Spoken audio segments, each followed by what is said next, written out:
1500 signalements de discrimination à Bruxelles ont été déposés, notamment à la Lesbelle Unia en 2021. Ce sont des chiffres plutôt alarmants sur un territoire régional où 3 habitants sur 4 ont une origine étrangère. En tout cas, ce sont les chiffres de Stade Bell. C'est dans ce contexte que le gouvernement bruxellois a adopté ou aurait voulu adopter ce jeudi en deuxième lecture son plan de lutte contre le racisme. Rachid Madrane, bonjour. Bonjour. Merci de nous rejoindre dans ce studio de BX1. Vous êtes le président du Parlement bruxellois. Ce projet, il découle des assises qui ont été menées pendant 6 mois sur le sujet, à votre initiative. L'approbation a été remise à la semaine prochaine. Que s'est-il passé ? Je ne sais pas, je ne suis pas membre du gouvernement, mais je sais qu'ils avaient beaucoup de points. On m'avait parlé de 250 points qui devaient être examinés ce matin au Conseil des ministres. J'imagine que, peut-être que c'est simplement ça. Je ne sais pas, honnêtement. Vous ne savez pas. Ok, il n'y a pas de problème. Je n'imagine pas une seconde que le gouvernement ne valide pas le plan qui a été élaboré par lui-même, d'ailleurs. Ouais.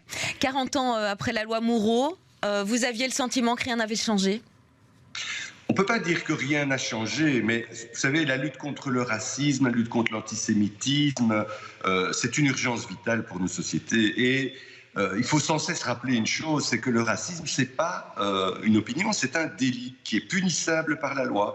Et il faut, je crois, sans cesse remettre l'ouvrage sur le métier, parce qu'on ne sait jamais de quoi sera fait demain.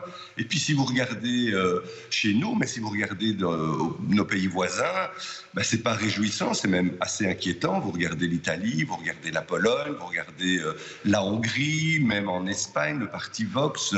On voit bien aujourd'hui une résurgence de l'antisémitisme. Je lisais ce matin dans la presse qu'on a démantelé un réseau d'extrême droite en Allemagne qui avait l'intention de faire une espèce d'opération coup d'État contre le Bundestag. Donc voilà, après 40 ans de loi Moureau, beaucoup de choses ont été faites dans notre pays, mais malheureusement, il reste beaucoup de choses à faire, et notamment en matière de lutte contre les discriminations à l'emploi et également de lutte contre l'antisémitisme, le racisme, etc. Vous avez fait état d'une étude, 3 Bruxellois sur 4 aujourd'hui ont un ascendant étranger, une origine étrangère. Et quand on regarde aujourd'hui les chiffres notamment la discrimination à l'emploi, on se rend compte que il y a 2 communautés aujourd'hui qui vivent de grandes difficultés en matière d'accès à l'emploi. C'est la communauté subsaharienne et la communauté maghrébine. C'est ça. Et donc voilà, il y a encore du travail. Il y a du travail et ça fait partie des mesures justement proposées à travers ce dispositif. 48 mesures vous proposez. Quelles sont les mesures phares ?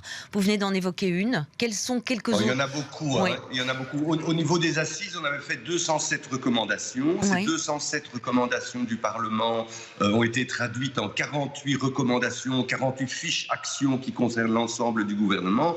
Et il y a beaucoup de mesures. Par exemple, la création d'un conseil bruxellois de lutte contre le racisme, des tests de discrimination au logement, une reconnaissance de l'habitat des gens du voyage, un musée de l'immigration, intégrer la diversité dans l'espace public, des noms de rues, de parcs, etc. Et alors aussi, très important, des propositions de commémoration de dates, dates symboliques. On pourrait par exemple le 27 janvier faire la journée internationale qui serait dédiée à la Shoah. Le 21 mars, qui pourrait être une journée dédiée à l'élimination des discriminations raciales, une journée internationale des Roms. Bref, une série de mesures dans l'ensemble des matières qui concernent la région et qui visent justement à permettre qu'ensemble, parce que c'est un travail collectif, de lutter contre la discrimination et d'essayer de faire en sorte que, au fond, la diversité de notre région, de notre belle capitale, on dit toujours, oui, il y a 189 nationalités, c'est formidable, c'est la ville la plus cosmopolite. Faisons en sorte que ce soit considéré et perçu comme une richesse et plus comme un problème.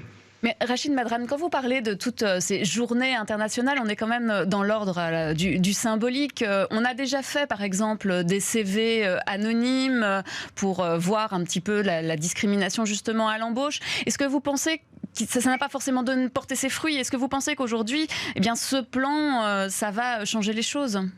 Il y a des mesures très concrètes, par exemple un contrôle plus proactif sur le marché de l'emploi pour lutter contre les discriminations, des tests de discrimination au logement, on pourrait même recourir... Mais est-ce qu'on n'a pas déjà fait ça ? Pas aussi loin et pas de manière formalisée avec l'ensemble des cabinets et des administrations. Je pense qu'aujourd'hui, c'est une étape plus loin. Et puis, il y a des mesures à court terme, des mesures à moyen terme, des mesures à long terme.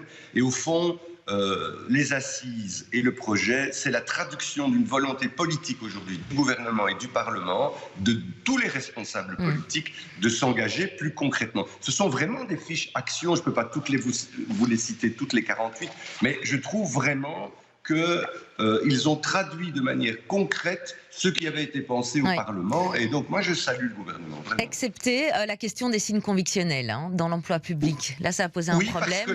Pas d'accord au gouvernement sur la question. Vous avez parfaitement raison.